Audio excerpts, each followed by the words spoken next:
ભાવનગર જિલ્લામાં ગરમાયું છે રાજકારણ। બગદાણાના ચકચારી મારામારી કેસ બાદ ચર્ચામાં આવેલા પૂર્વ સરપંચ નવનીત બાલદિયા સત્તાવાર રીતે કોંગ્રેસમાં જોડાયા। પ્રદેશ કોંગ્રેસ પ્રમુખ અમિત ચાવડાએ ખેસ પહેરાવીને નવનીત બાલદિયાને સમાજના આગેવાનોને પક્ષમાં આવકાર્યા। નવનીત બાલદિયાએ કોંગ્રેસમાં જોડાવાની સાથે જ પ્રદેશ પ્રમુખ અમિત ચાવડા પાસે ચૂંટણી લડવાની પણ ઈચ્છા વ્યક્ત કરી હોવાની માહિતી છે। કોંગ્રેસનો કેસ પહેર્યા બાદ નવનીત બાલદિયાએ કહ્યું કે ભાજપના ત્રાસથી કોંગ્રેસમાં જોડાયો છું। જે લોકો રસ્તા પર ઉતરે છે તેમને જ ન્યાય મળે છે, બાકીના લોકોને ન્યાય નથી મળતો। ભાજપના ત્રાસથી અનેક અત્યાચાર થયા છે। થોડા મહિના અગાઉ નવનીત બાલદિયા પર થયેલા હુમલાનો લોક સાહિત્યકાર માયાભાઈ આહિરના પુત્ર જયરાજ આહિર પર આરોપ લાગ્યો હતો। ઘટના બાદ કોળી સમાજમાં ભારે રોષ પણ ફાટી નીકળ્યો હતો।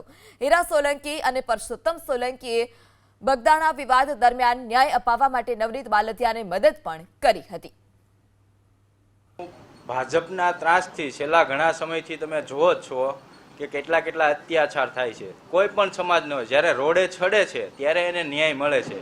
જે ભાજપના ત્રાસના લીધેથી હું મારા આગેવાનોની સાથે મળી બધાને ભેગા થઈ અને મેં આ નિર્ણય કર્યો છે કોંગ્રેસ સાથે જોડાવાનો।